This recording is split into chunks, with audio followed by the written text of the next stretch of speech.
Hola a todos, les doy la bienvenida al podcast de libros de desarrollo personal. Mi nombre es Nadia Benítez y en cada episodio voy a compartir el resumen de un libro, con los puntos más importantes y relevantes, esperando que les sean de utilidad en su camino de crecimiento personal. Si te gusta el contenido del libro y crees que merece estar en tu biblioteca personal, te dejo en la descripción el link para que lo puedas adquirir en formato físico o digital. Bien, para este primer y emocionante episodio, escogí un libro que me llamó la atención tan solo por su nombre. Se llama El arte de no amargarse la vida. Es de un psicólogo español llamado Rafael Santandreu, en el cual nos enseña las claves del cambio psicológico y la transformación personal. El autor, a través de sus historias y anécdotas vividas por el ejercicio de su profesión, nos va relatando cómo muchas de las creencias que acarreamos en nuestra vida son el motivo de nuestra infelicidad, que los problemas emocionales actuales, como la depresión o la ansiedad, derivan de una mala filosofía de vida, pero que la transformación es posible, con la disposición adecuada y la perseverancia para practicar todos los días. El libro está dividido en 3 partes. La primera son las bases, donde nos va a explicar cómo el ser humano desarrolla sus problemas emocionales. En la segunda parte nos indica el método para poder cambiar nuestras creencias irracionales. Y la última parte es la parte de práctica. Pues bien, vamos a ir con la primera parte. Vamos a empezar con el origen de las emociones. Las personas solemos pensar que nuestras emociones son derivadas por los hechos externos. Es decir, que hay una relación lineal entre los dos, que tienen una causa y un efecto. Por ejemplo, si de repente me despiden de mi trabajo, yo voy a suponer que mi estado o mi emoción de rabia, tristeza o indignación deriva específicamente de ese hecho. Pero la realidad es que no es así, porque estamos obviando una parte intermedia, los pensamientos. Es decir, ese diálogo interno que tenemos con nosotros mismos. Es cómo interpretamos lo que ocurrió, son esas ideas que nos hacemos en nuestra mente, lo que realmente producen la emoción y no el hecho en sí. Como decía el filósofo Epicteto, no nos afecta lo que nos sucede, sino lo que nos decimos sobre lo que nos sucede. Entonces pensemos en el mismo ejemplo del despido. Lo que lleva a una persona a la preocupación extrema o a sentirse devastado por este suceso es lo que se está diciendo en su mente, que seguramente es: no voy a conseguir otro trabajo, voy a morirme de hambre o voy a vivir en la miseria. Sin embargo, ¿qué pasa si interpretamos lo ocurrido como una oportunidad para poder encontrar el trabajo de nuestros sueños? O para emprender ese negocio que tanto venimos postergando, o simplemente para dedicarnos a hacer lo que realmente nos apasiona. En ese caso no van a aflorar las emociones negativas y vamos a poder afrontar este hecho de una mejor manera. ¿Y cómo se combate este arte de amargarse la vida mediante la tortura mental, que se denomina neuroticismo? Pues haciéndonos fuertes en el ámbito emocional, a través de la psicología cognitiva, que es lo que el autor aplica con sus pacientes y nos va relatando en el libro. Hay que aclarar que no es malo sentir emociones negativas, tampoco hay que eliminarlas o nunca más sentirlas. Lo malo es que tengamos emociones negativas exageradas. Eso es en lo que tenemos que trabajar. Y aquí vamos a ver un caso interesante que nos relata el autor, que es un caso que él tuvo de un estudiante que intentó suicidarse con solo 14 años y no lo logró porque sus padres llegaron en el momento exacto para poder reanimarlo. El psicólogo intentó descubrir cuál era la causa para que el estudiante decida quitarse la vida y descubrió que estaba perdiendo 3 materias ese año, lo cual causaba que tenga que repetir el año, pues en su colegio solo estaba permitido perder 2 materias. El joven consideraba esto como terrible porque de tener que repetir el año tendría que cambiarse de colegio, pues en su mismo colegio no estaba permitido repetir. Esto le causaba un malestar porque toda su familia había estudiado en este prestigioso colegio, por lo cual él se iba a sentir un fracasado al no cumplir con esa tradición. El joven empezó a imaginar que inclusive en otro colegio tampoco iba a ser capaz de aprobar y que por lo tanto no iba a poder terminar el secundario, lo cual derivaba en que no pueda ir a la universidad como toda su familia lo había hecho. Por lo tanto, iba a ser un don nadie en la vida. Iba a vivir una vida miserable. Y que al ser un don nadie, ninguna mujer se iba a fijar en él, no iba a conseguir el amor, entonces su vida iba a ser desgraciada. Todo este mapa mental que se hizo lo llevó a tomar la decisión de quitarse la vida. Como vemos, el joven creó una cadena de eventos catastróficos en su mente por el simple hecho de no haber aprobado 3 materias.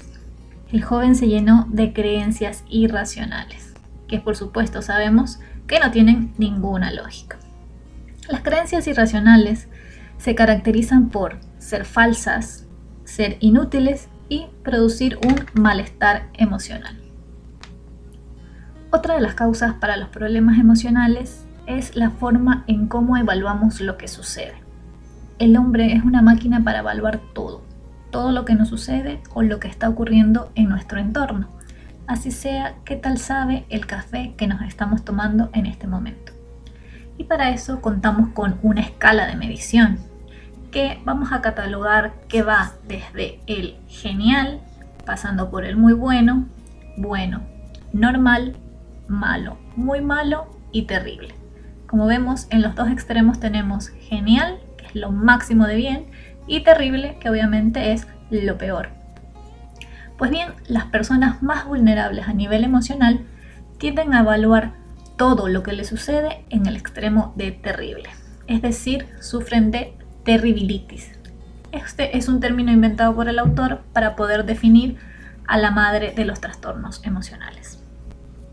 Un ejemplo que se plasma en el libro es el de las adolescentes que han llegado a su consulta porque sufren por tener los pechos muy pequeños, porque tienen la creencia de que van a vivir una vida miserable a causa de esto. Entonces, el autor nos indica que el problema radica en que juzgan este hecho como terrible, y esto es lo que les genera las emociones de ansiedad y de depresión.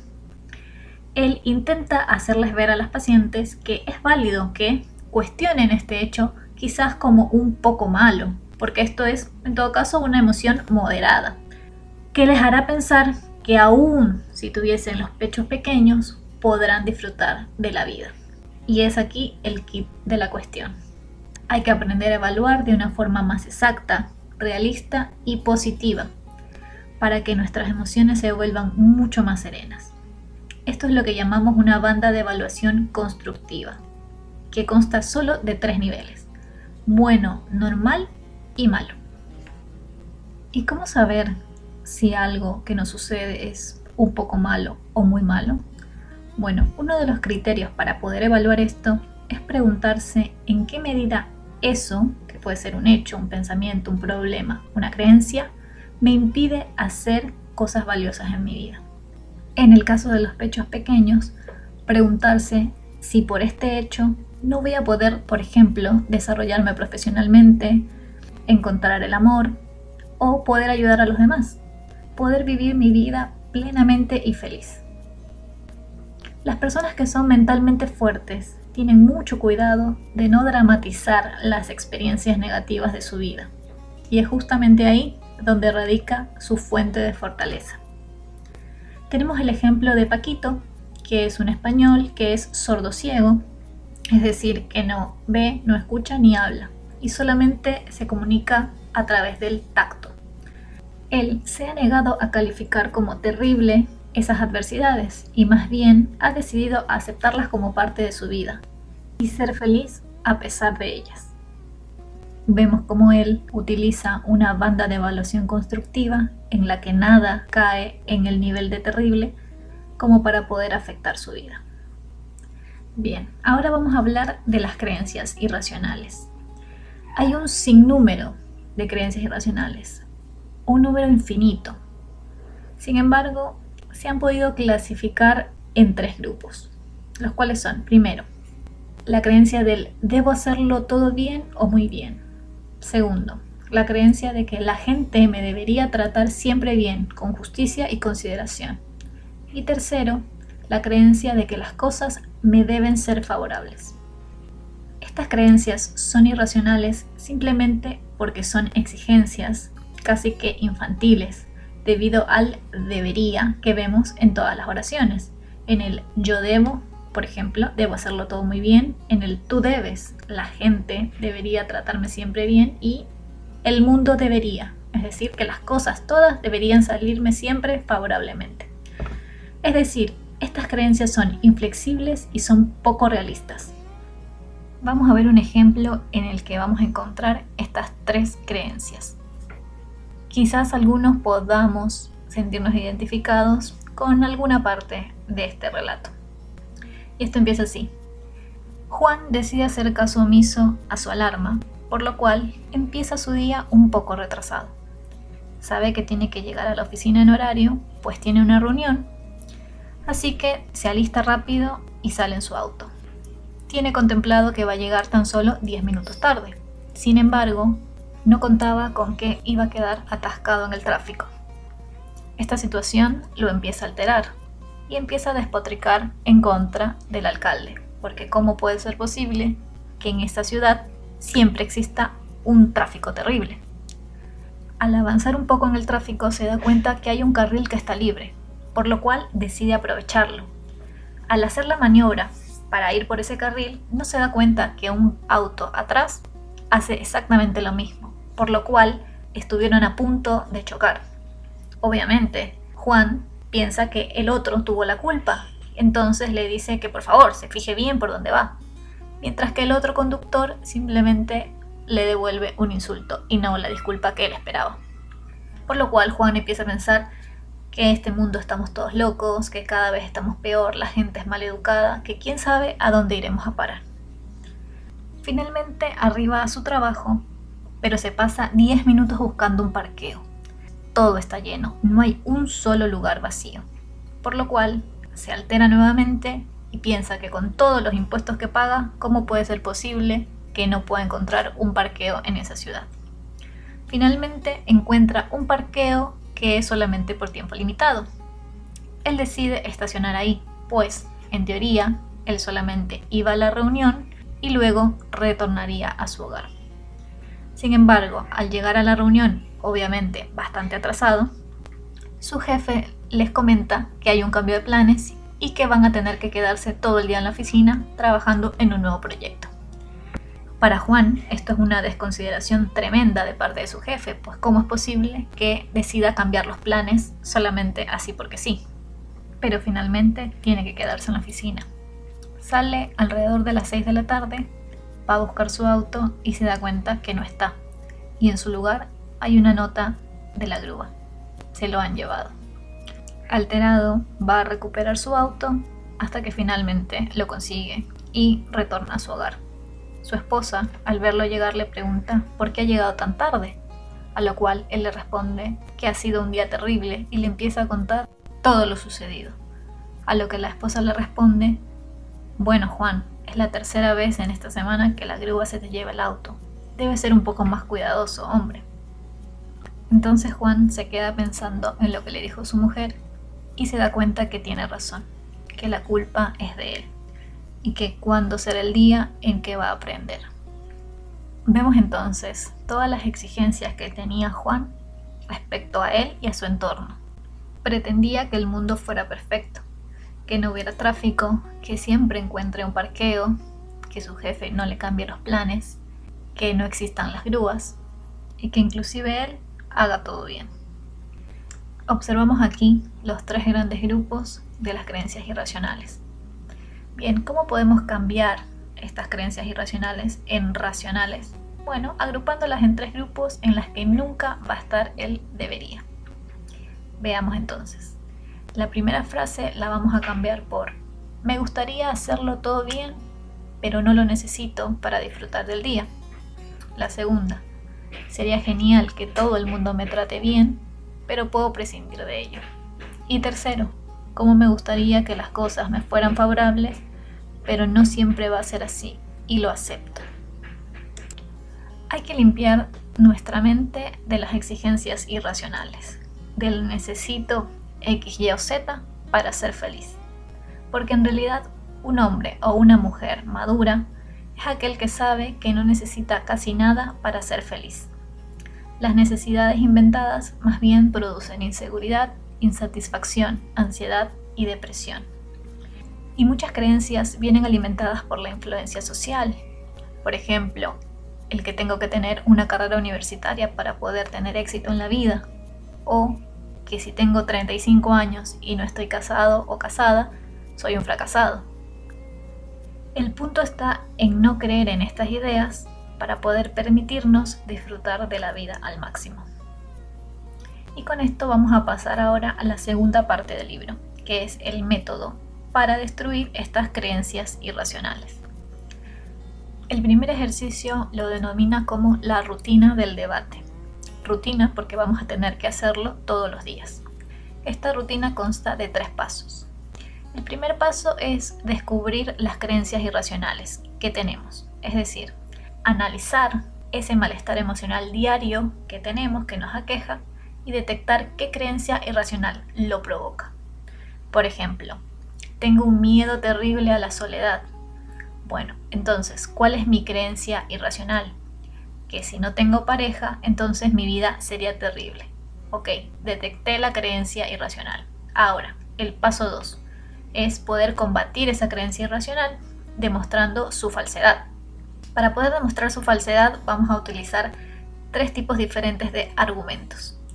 El primero es el argumento comparativo, que consiste en preguntarnos si existen otras personas que son felices en la misma situación. Es decir, hay otras personas que estando solas han conseguido ser felices. El segundo es el argumento de las posibilidades. Quiere decir que nos imaginemos si aún con esta adversidad podríamos llevar a cabo objetivos interesantes para nosotros o para los demás. Es decir, enfocarse en otras áreas vitales de la vida, como el trabajo, la amistad, ayudar a los demás o la espiritualidad.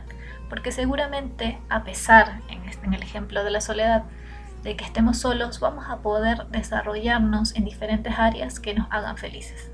Y el último es el argumento existencial, que consiste en entender que la vida realmente dura muy poco. Y en base a ello, hacerse la siguiente pregunta. ¿Es tan importante esta desgracia que me está ocurriendo?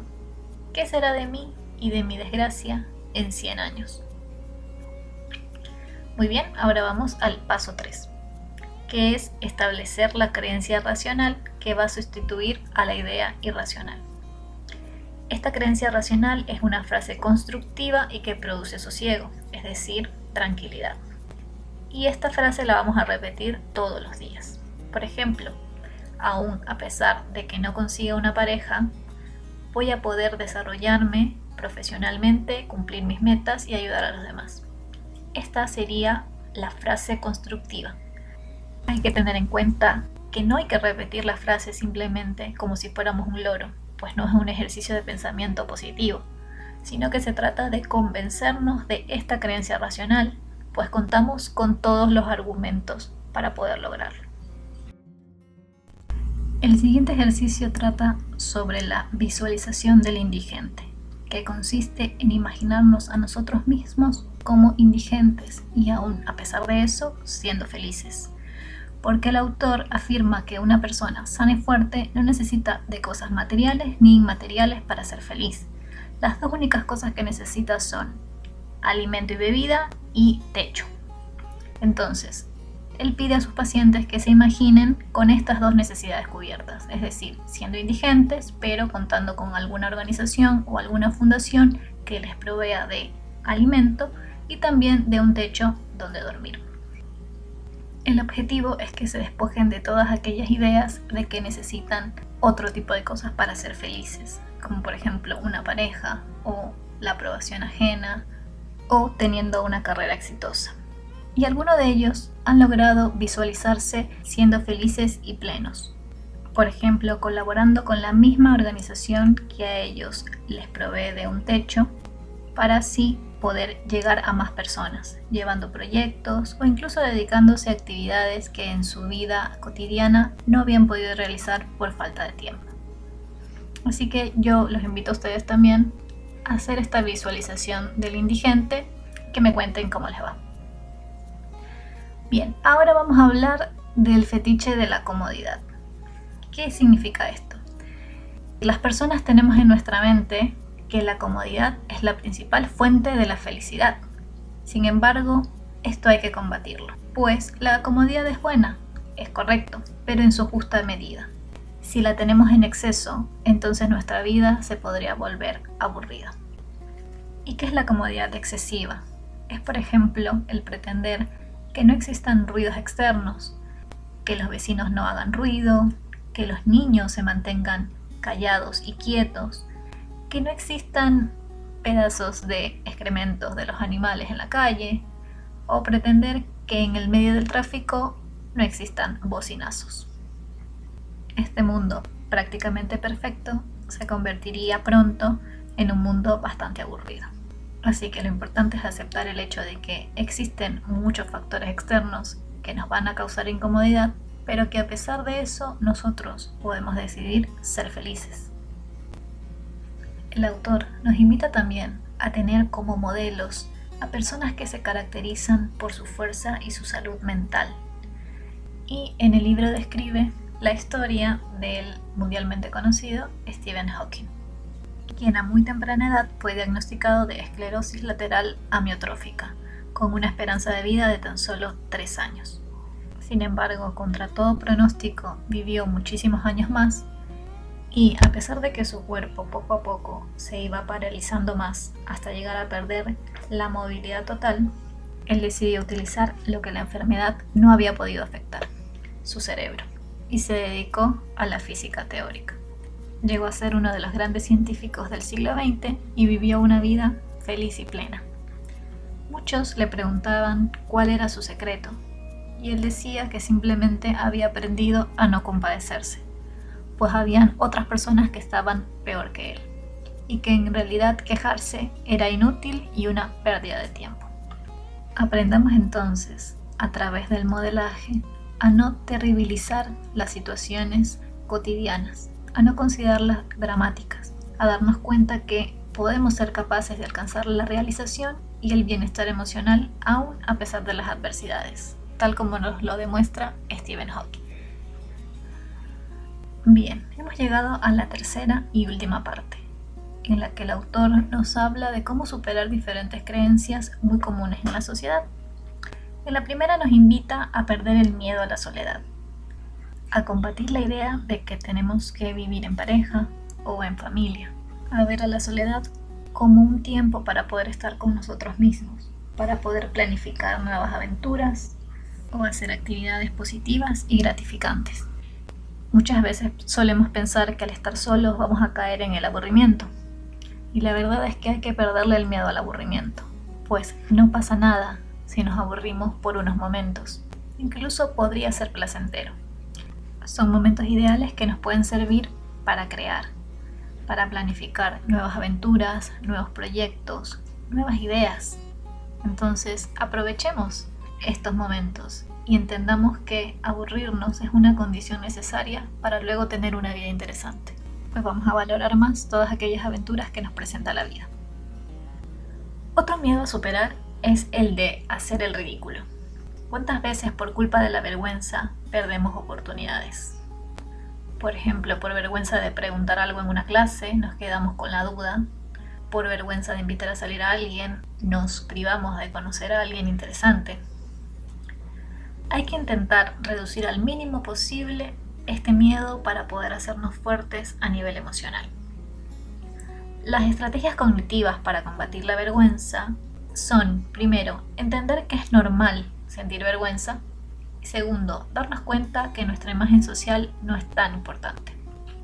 Algunos psicólogos afirman que la mejor forma de combatir la vergüenza es sometiéndonos a ella. Es decir, realizar ciertas actividades que nos producen vergüenza para poder acostumbrarnos y descubrir que luego de eso no pasa nada, que nuestra vida no se afecta como nosotros lo pensábamos. Un ejemplo propio es este podcast, pues yo me estoy enfrentando ante el miedo de hacer el ridículo. Sin embargo, espero poder acostumbrarme con el tiempo y dejar de sentir esta vergüenza. Así lo hice también con mis clases de canto, por ejemplo. La primera vez que tuve que cantar en frente a todos mis compañeros, sentía demasiados nervios y mucha vergüenza. Sin embargo, con el pasar de las ocasiones, este miedo se iba minimizando cada vez más. El autor no comparte este método, pues considera que es mejor trabajar el miedo a nivel mental. Yo puedo decir que esto depende de cada persona, pues lo he experimentado por mí misma.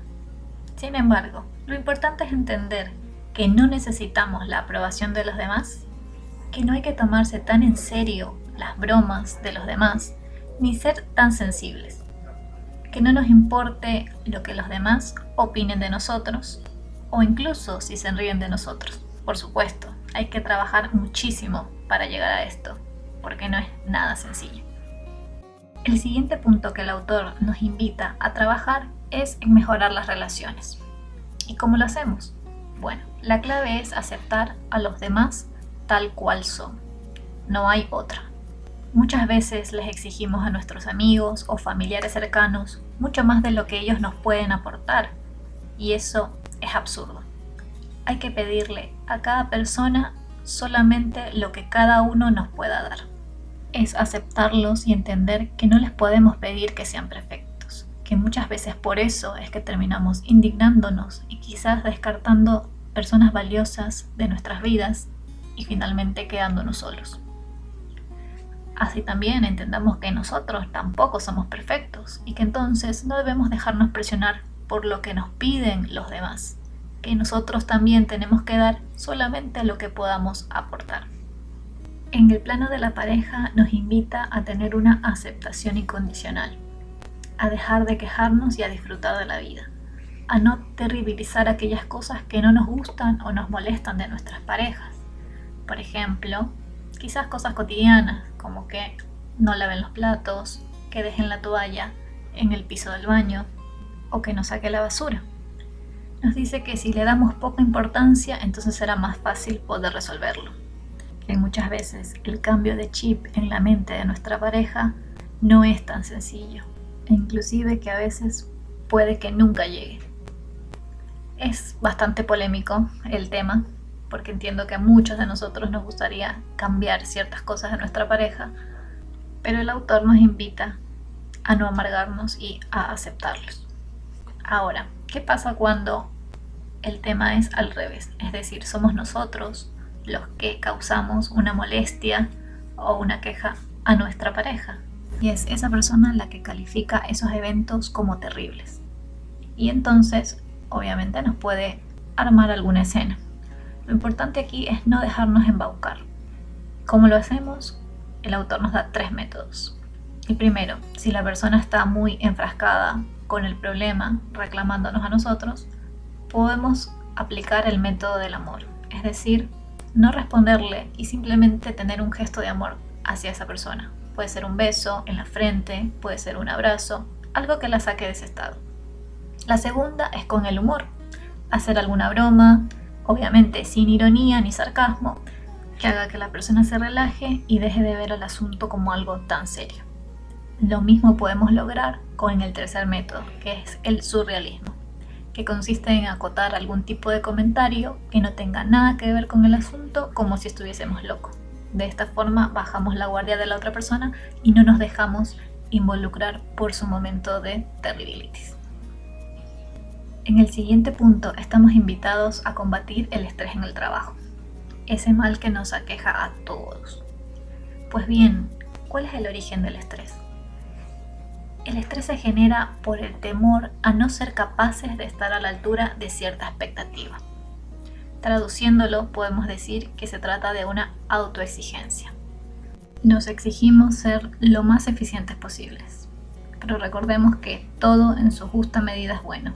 Si hay un exceso, entonces empieza a ser malo, inclusive con la eficiencia.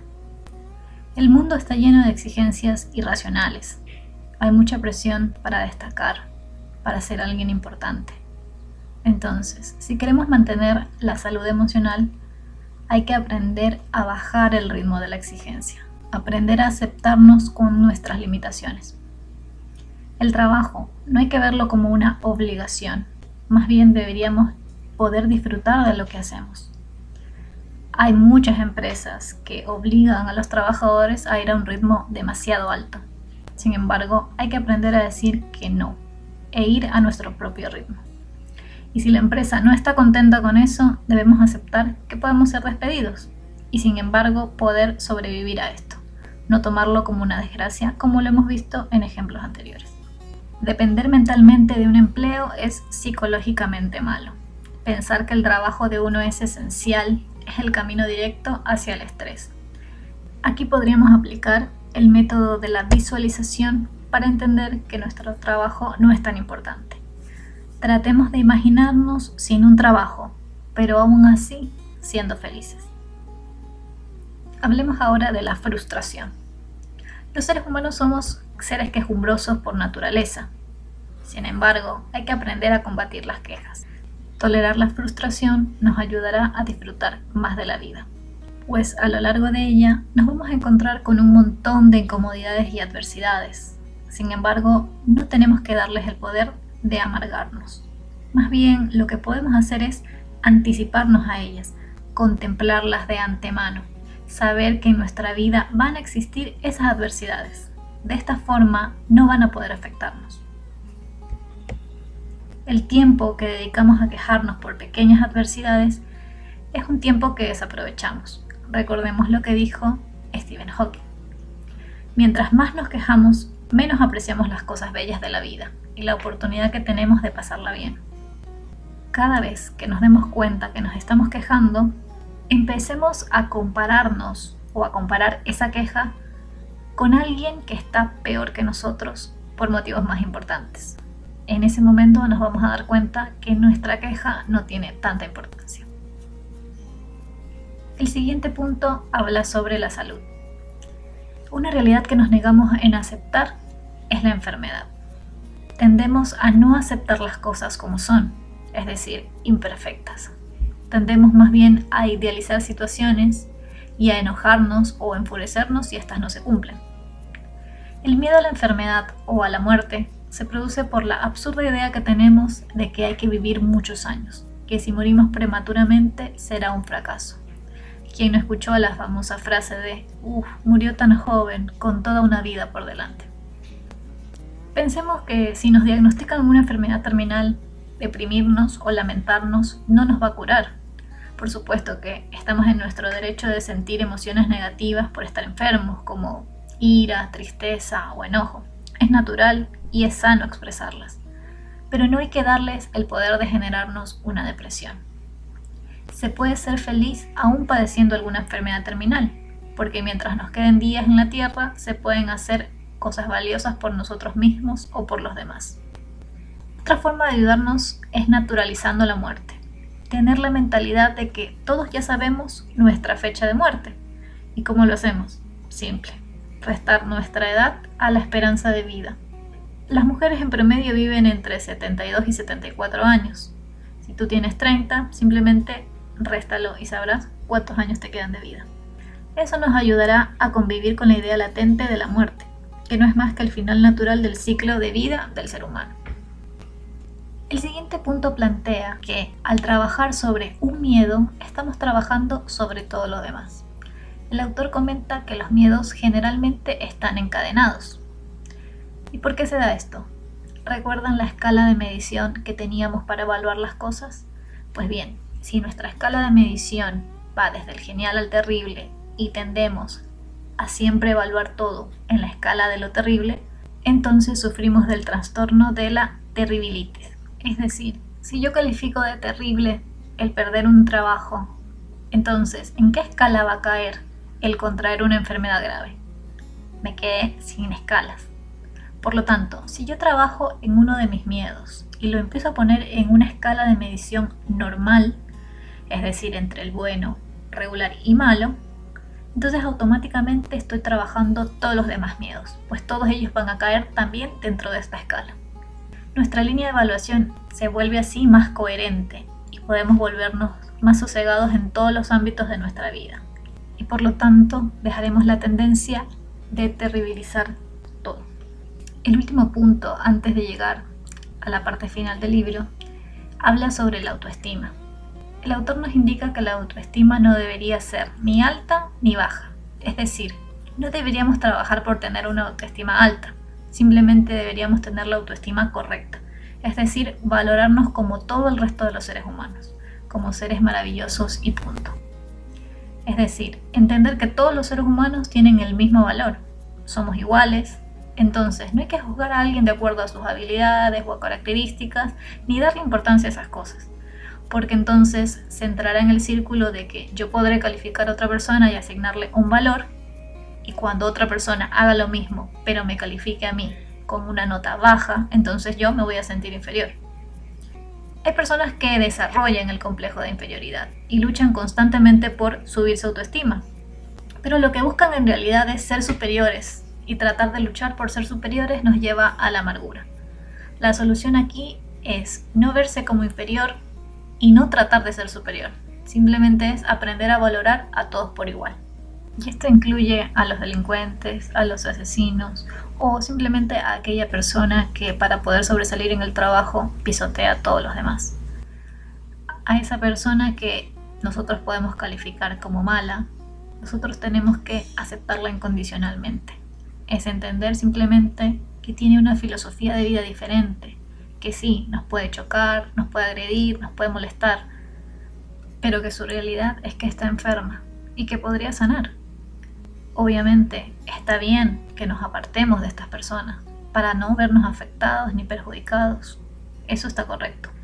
Lo que el autor nos dice es saber aceptarlos y no rechazarlos como personas, ni tampoco ponerlos en un nivel de que son inferiores a nosotros.